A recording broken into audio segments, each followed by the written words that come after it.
Alcoholism is a big problem. I've had students who come to classroom with like a black eye. Papa పెద్దగా అయిపోయింది పెళ్లి చేసేస్తున్నామని. What about the kids? How many of them have this problem? This is in fact one of the biggest challenges we face as fellows. Government నుంచి వచ్చే మనీయే సరిపోలేదు.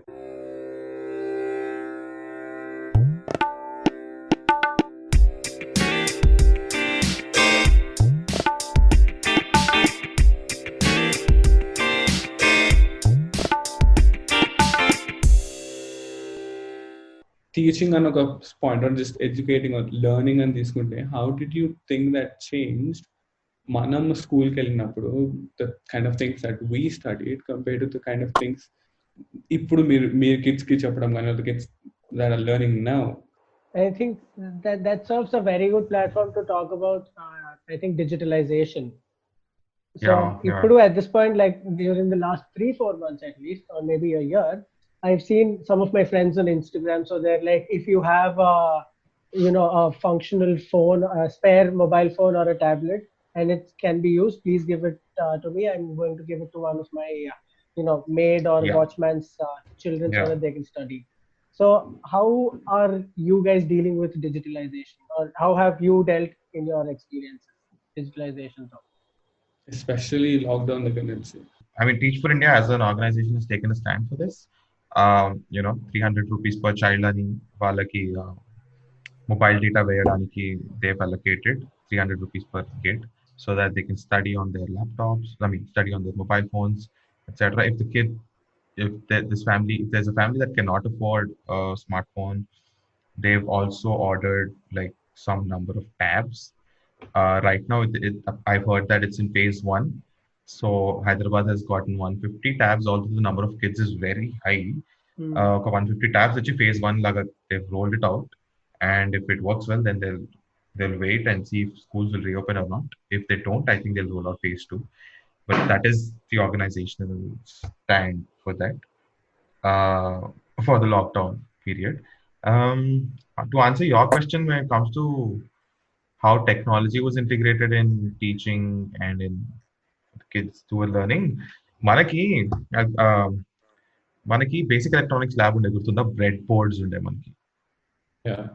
Bread boards, I learned it when I was 18 or 19 in engineering. నేను మా స్కూల్లో Atal tinkering labs అని they've installed their labs in schools అన్నమాట. Design thinking labs లాగా ఉంటాయి అన్నమాట. So if you go inside the lab, there's a 3D printer. There is all of this is in the government school. 3D printer ఉంది, ఒక bread boards ఉన్నాయి, registers ఉన్నాయి, అక్కడ screws and spanners ఉన్నాయి. Kids are making robots, sensors use చేసి అదంతా. And these are 7th grade kids who are doing it. So manaki, something that was introduced to us in engineering has been normalized for these kids in school itself. When they come to our age, when they turn out to be electrical or electronic engineers, the ideas that they will come up will be at another level. So that is also happening. Kids are being introduced to robotics at a young level, coding at a very young level. It's also in the NEP that they will be taught coding from 6th grade or 5th grade onward. And I was surprised when so science exhibition ki మనం ఏం చేసాం, science exhibition ki అసలు మనం ఏం చేసాం science exhibition ki చిన్న volcanoes పెట్టుకొని అందులో థర్మోకాల్, ప్రతి క్లాస్ లో థర్మోకాల్ ఉండేది. వీళ్ళు ఏం చేశారు తెలుసా మా పిల్లలు, ఆ ల్యాబ్ కి వెళ్ళి they with the help of that lab instructor bread board పైన మొత్తం ఏదో పెట్టేసి ఫోన్ ని బ్లూటూత్ తో ఆ బ్రెడ్ బోర్డ్ కి కనెక్ట్ చేసేటట్టు చేసి phone lo you can basically they created a smart light, a smart LED light. They're like, భయ్యా నువ్వు ఫోన్ తీసుకొని నువ్వు అక్కడ ఆన్ ఆఫ్ చేయొచ్చు, నువ్వు అడిగి పోయి చూడు, ఇట్లా ఆన్ ఆఫ్ చేస్తే అవుతుంది అన్నారు. ఎట్లా చేశారు అంటే he explained everything. Now he did not get into the semiconductor aspect of it, but he knew what a resistor does or what a transmitter does or what a receiver does. ఆ జాలు పిల్లలకి for now. That's amazing. Especially నేను ఇంకొక case చూసాను, which is that in last 3 months COVID వచ్చింది కదా. So because of that you're not supposed to touch your face, so అందుకని ఏమైందంటే somewhere in Telangana in one of the villages ఒక అమ్మాయి వాళ్ళ ఫాదర్ ఫార్మర్ అన్నమాట. సో పని చేస్తున్నప్పుడు మొహం టచ్ చేస్తాడు అనేసి what she did was she created a watch. A mechanism ఏంటి నాకు తెలీదు. So she created a watch wherein if you just raise your hand or if you're approaching it towards your face, it makes a sound. So then just to it's remind you. it's a reminder that okay, don't touch it. And I'm like, yeah. So Veelaki, they don't like know all the proper exact theory behind how these things work, but it's very functional and practical, and Correct. it's just mind blowing as to what a young mind can do with all these information. It has evolved. Learning has evolved, definitely. That ultimately answers your question. Has it evolved? Yes, definitely it has evolved. And when they grow up, I'm pretty sure we will have an Elon Musk from our country, because I've seen these kids, their minds are at a different level. I just hope they get the platforms that they need. I think because honestly speaking, all of us were like that only when we were at school. But the problem was that 10th అయిపోగానే IIT అని చెప్పేసి ఒక cult నడిచింది. అంతే. And that is where everything just engineering JC we started figuring out our life. Yeah. So ఇందాక చెప్పినట్టుగా that is more or less what NEP 2020 aims to provide, at least the platform where it's not just learning based or memory based knowledge to a more skill and application based knowledge. So our transition కోసం one thing is definitely that kids తప్పకుండా interested ఉన్నారు అట్లాంటి వాటికి. But on the other side, you need schools, you need parents, you need teachers who are willing to give that level, saying, okay, maki societal pressure ide cheyali ani kaadu, we need this overall development ani. With respect to teacher training, first of all, training programs untai. At least my government school lo teachers mandatory training programs untai which they go and attend. I've seen that happening. Does that translate into class? చెప్పలేం. ఎందుకంటే అది check చేసే accountability లేదు. అది class room లో translate అవుతుందా అనేది నువ్వు ఎలా చూడగలుగుతావు? ఇప్పుడు నీకు టీచర్ నువ్వు ట్రైన్ చేసి పంపించావు క్లాస్ కి, ఆ టీచర్ క్లాస్ లో టీచ్ చేస్తుంది. Whether it translated or not, what is your only means, what is your only metric of evaluation? The kids' understanding of concepts. Which comes out now is grades. Which comes out in the form of a report card. Yeah. Right? అది మళ్ళీ ఎవరి చేతిలో ఉంది?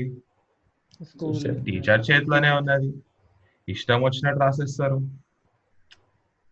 I've seen that happening.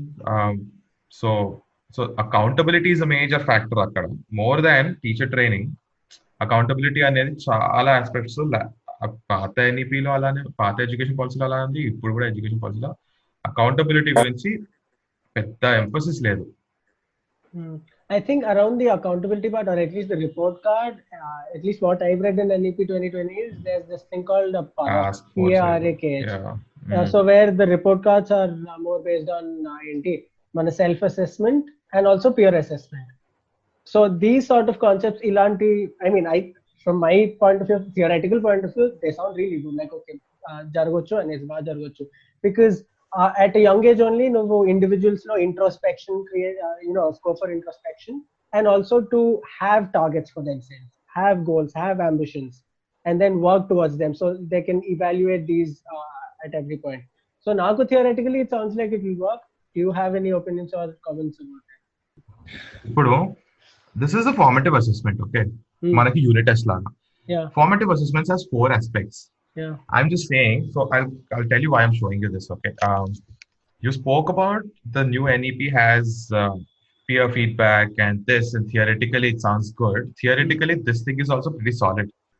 Now I'll talk about the project work. A project work అనేది ఎంత important నీకు అర్థమైంది. But how often do teachers give them this project work is a question, right? Written performance అని ఉండాలి, అంటే class works వాళ్ళు maintain చేయాలి, teachers constant గా క్లాస్ వర్క్స్ కరెక్ట్ చేయాలి. How often do teachers correct these classworks? Teachers ki time lekapothe akkada ishtam vachina numbers kuda fill cheseyochu. Now a lot of these things I've been talking about are about teachers. Are teachers etla chestunnaru, teachers atla chestunnaru, teachers manipulate kuda cheyagaltaru data ni and all. But I'll just give you an example of this one teacher. There's a person who has been doing this, and I'm just like, what a bad person. ఏం morals లేవు, ఏం లేవు, ఏం మనిషి తను, సిగ్గు లేకుండా ఇష్టం వచ్చిన మార్క్స్ ఇస్తున్నాడు, క్లాస్ కి రాడు, టీచింగ్ చేయడు, వచ్చినా కూర్చుంటాడు, కట్టె తెచ్చి పిల్లల్ని కొడతాడు, ఊరికే పిల్లల్ని కొడతాడు, ఏంది తన ప్రాబ్లం అనుకున్నాం.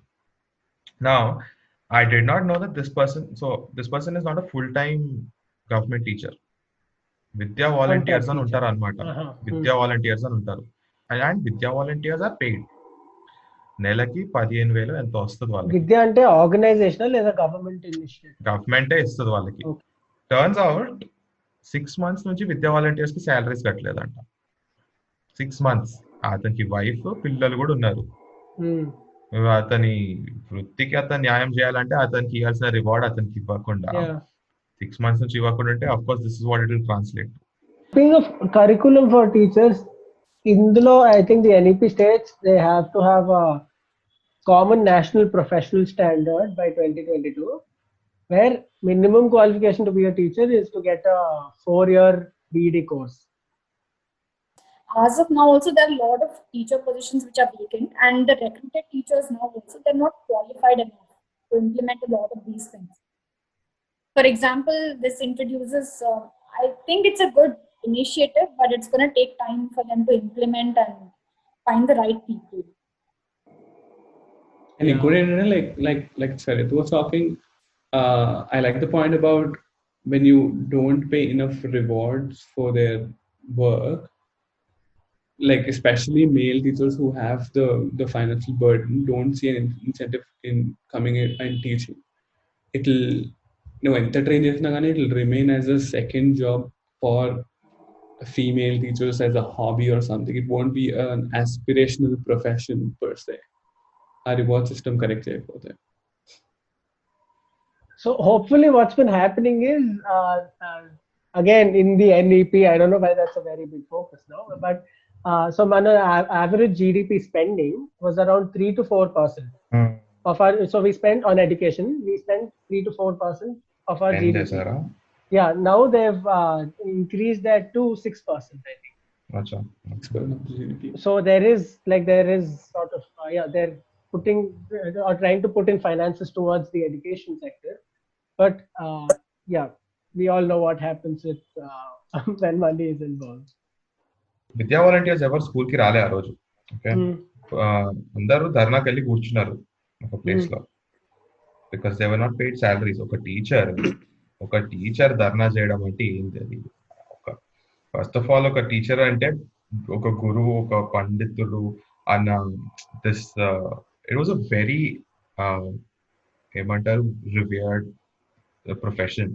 మాతృదేవ భవ, పితృదేవ భవ, ఆచార్య దేవ భవ. Yeah. Correct. And that person had to sit on the road and protest, and just protest kuda kaadu, demand salary, something that is yours in the sense that you know your payment for that is what it has come down to. So I'm saying theoretically they have enough funds for this sector, education ke inta, schools ke inta ani, but I think somewhere down the line when the funds are being passed down, they just get lost in the process. By the time they reach the ground level, that's not that allotted money doesn't reach the ground level. I just want to add something here. I mean, in such discussions, you know, when we speak about the government or when we speak about education, ఇలాంటి sectors గురించి మాట్లాడితే మనం చాలా సార్లు we look at the negative aspects only. Hare teachers ఇట్లా చేస్తారు, government schools ఎట్లుంటాయి, system ఎట్లున్నది. But there are definitely things that are worth talking about, like positively. So I think you should search more about this person, hopefully try to get him on your podcast. His name is R.S. Praveen Kumar. R.S. Praveen Kumar is an IPS officer who is the secretary or the director for Telangana Residential Welfare Schools. Now this person is just mind-blowing. He's done like the things that he's done for these schools is just highly commendable. So there are people in the system who passionately work for this, but the emphasis is always in such discussions. The emphasis always, you know, goes down to double helpothunai. Atishi Marlena, for example, the AAP now kada? Aam Aadmi Party, she's the education minister now for Delhi. And she was telling about how Delhi's education system was entirely changed. What they had to do, how they brought in accountability is beautiful. I think I can talk about that here. Every government school has something called an SMC, School Management Committee. School Management Committee, 75% of the members have to be parents. The rest of them can be the HM, community members, and teachers. So, వీళ్ళ responsibility ఏముంటుందంటే SMC is to ensure proper functioning of the school. Basically, the accountability now lies in the SMC. And in Delhi, SMCs have worked like a charm because SMCs, the meetings within SMCs were conducted much more frequently. That's how they could bring the accountability. Now, from the hierarchy, this is what she said. From the hierarchy, Meet Nunchi, she can't pressurize everyone to perform. She needs someone from the bottom to push them to perform. And when they actually thought about it, SMCs were the right way to go about it. So they directly, instead of dealing with teachers and managers about them, they had meetings with the SMCs. So from the bottom, they started pushing and holding the teachers accountable, and that's how the schools in Delhi, ultimately the public schools in Delhi outperformed the private schools in Delhi, and it was a big headline. Let's go into COVID, I think. So, I mean, of course, మీరు ఇప్పుడు చెప్పట్లేదు, you're not fellows at TFI or anything, but generally, or మీకు తెలిసిన fellows అయినా, how have they sort of handled COVID with regards to teaching to the students? I have a very vague idea. I just know the students are struggling to attend online classes because a lot of them don't have enough equipment or internet connections and all. But again, it's a well-known fact. The privileged have easily adapted to it. The privileged society has, ఎవరికి వాళ్ళ ఏ స్టూడెంట్కి వాడి సొంత ఐఫోన్లు ఏవో ఉన్నాయి, మంచిగా online classes attend అవుతారు. బైజూస్ అని పెద్ద కమర్షియలైజ్ చేసి పడేస్తారు. This is my opinion. But let's talk about the lower middle class and the lower class of the society. I think everything is opened up. But when it was in June, when schools decided to take up online classes and all, and they were asked, private schools are ఏం చేశాయి, పిల్లల దగ్గర laptops ఉండాలి, ఇంట్లో ఒక laptop తెచ్చి పెట్టండి పిల్లలకి, ఆన్లైన్ లో టీచ్ చేసేస్తాం అన్నారు. పేరెంట్స్ వచ్చినట్టు ల్యాప్టాప్ కొనాల్సి వచ్చింది. ఎంతమంది, how many of them can afford? Not many. ఒక ఫోన్, స్మార్ట్ ఫోన్ ఉంటేనే అది బిగ్ డీల్. అక్కడ ఒక ల్యాప్టాప్ తేవాలంటే వెళ్ళి సెకండ్ హ్యాండ్ వెతుక్కొని బార్గెన్ చేసుకొని కష్టపడి ఒక ల్యాప్టాప్ తీసుకొచ్చుకున్నారు ఇంటికి. అది వాడడం ఎంతమంది తెలుసు ఇంట్లో? చాలా మందికి తెలియదు కూడా. But anyway, that's how much the parents have struggled with respect to providing education for their children through this whole pandemic. That's the lower middle class of the society, because they want their kids to be educated. But now let's talk about the underprivileged, who cannot afford to have a smartphone or a tablet or a laptop. First of all, వాళ్ళందరూ government స్కూల్స్లో ఉంటారు. Now that has to be Teach for India fellows are doing something for that. I can talk about that after I speak about what's actually happening in government schools. Nothing's happening in government schools. Okay, మా కొత్త fellows ఎవరైతే మమ్మల్ని replace చేయడానికి వచ్చారో, they tried to call some of the kids and teach them online, and our HM said, no, you shouldn't teach them online. Why are you teaching them online? HM మీద కోపం వచ్చింది. ఏంటి sir ఎందుకు ఇట్లా చేస్తున్నారు, మాట్లాడుకొని వచ్చు కదా, టీచ్ చేయవచ్చు కదా అంటే, సార్ అన్నాడు, అది ఇప్పుడు సరే వాళ్ళు అందరికీ టీచ్ చేయలేరు. మన గవర్నమెంట్ స్కూల్ అయినా కూడా 100 మెంబర్స్ లో ఎంతమందికి ఉంటుంది ఒక ఫోన్, స్మార్ట్ ఫోన్? అందులో స్మార్ట్ ఫోన్ ఉన్న వాళ్ళకి ఎంతమందికి మొబైల్ డేటా వేసుకునేంత డబ్బులు ఉన్నాయి ఇంట్లో? Not many of them. Ultimately ఒక 30 మెంబర్స్ కూడా 70 members will be left out. ఆ 70 members if they realize that వీళ్ళకి ఆన్లైన్ క్లాసెస్ అవుతున్నాయి, మనకు అవ్వట్లేదు, then they will start thinking ki are I don't think I can afford this, my family can't afford this, and then వాళ్ళ parents మీదకి వెళ్తారు, వెళ్ళి అరే ఏంటి అందరు చదువుకుంటున్నారు, ఆన్లైన్ క్లాసెస్ అవుతున్నాయి, నాకు ఎందుకు చేయలేదు. all of that happens వాళ్ళకి ఇంట్లో అయిపోతాయి. I think with respect to that, my HM was very wise with this decision. But then, that is why I think Teach for India rolled out this project to provide tabs to the children and all. Hopefully that will happen. That's exactly what's happening ikkada. Government ఏం చేయలేదు ఈ టైంలో. ఎవరు వాళ్ళు afford చేయలేరు ఆ devices అంటే వాళ్ళకి టీచ్ చేయలేరు. ఎంతమంది టీచర్స్ కి ఆన్లైన్ టీచ్ చేసే స్కిల్స్ ఉన్నాయి. And I've seen so many memes and videos where Zoom calls లో kids are changing their names and literally harassing the teachers when they're trying to teach. సిక్కులేని జీవితాలు. సర్లే వాళ్ళ upbringing అనుకుందాం, సరే okay. I've read posts about teachers breaking down in an online Zoom class because they're not able to teach. It's not just the kids who are affected by it. Teachers are affected, students are affected, everyone's affected by this whole pandemic. And it's even worse when it comes to the underprivileged side of the society. Also, we are in the middle of a pandemic, and many people are still struggling to earn a livelihood, and it comes with a lot of uncertainty. And education is not a priority for them right now. For the parents who are struggling to earn money and just to survive, for them education is not a priority. For them it's just about surviving this so that they can think about education next. But in this meanwhile, the kids are already lagging behind. So it's difficult to cope up much later when they're able to afford or when they're able to get back in the game. The kids are already slightly lagging because they didn't have the resources to attend classes in this period. Also, because Neha spoke about survival, పిల్లలు ఇప్పుడు ఏం చేస్తున్నారు అంటే, పేరెంట్స్కి ఉద్యోగాలు ఎలాగో లేవు, sources of income తక్కువ ఉన్నాయి, పిల్లల్ని పనికి పంపించేస్తున్నారు అనమాట. ఈ పాండమిక్ సిచ్యువేషన్ లో ఏం భయం లేకుండా పిల్లల్ని పనికి పంపించేస్తున్నారు. పిల్లలు ఫోన్ చేస్తే ఏంట్రా మరి ఏం పరిస్థితి అంటే, ఏం పనికి వెళ్తున్నా అంటారు. అంటే వాళ్ళని ఆపలేవు, అది చైల్డ్ లేబర్ అని కూడా అనలేవు, వాళ్ళకి పైసలు లేవు.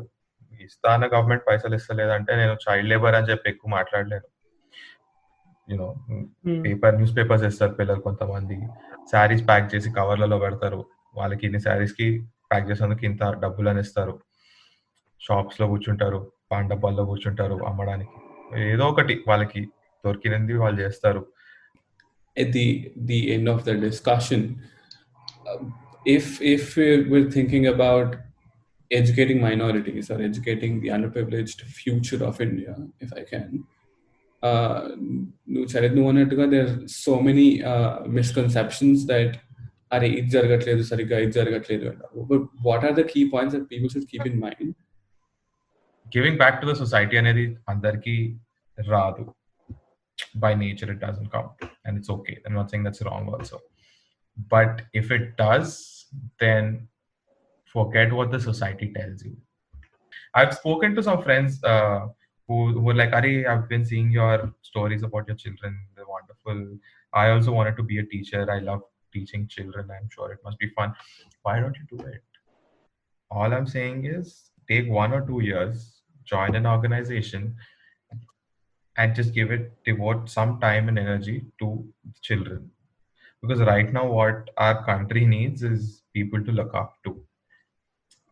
And if you don't believe that you're a person for whom you're a person whom the kids will look up to, if you don't believe that you're that person, then that has to change first. Go ahead, teach.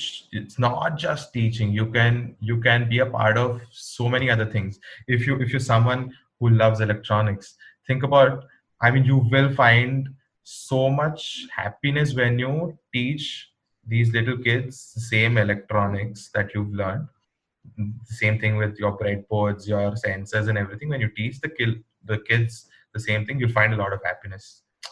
So while you're already working at a firm or a company, you can take this as a part-time, and on Saturdays or Fridays you can go to a school and teach them, preferably the underprivileged, because they can't afford such an education.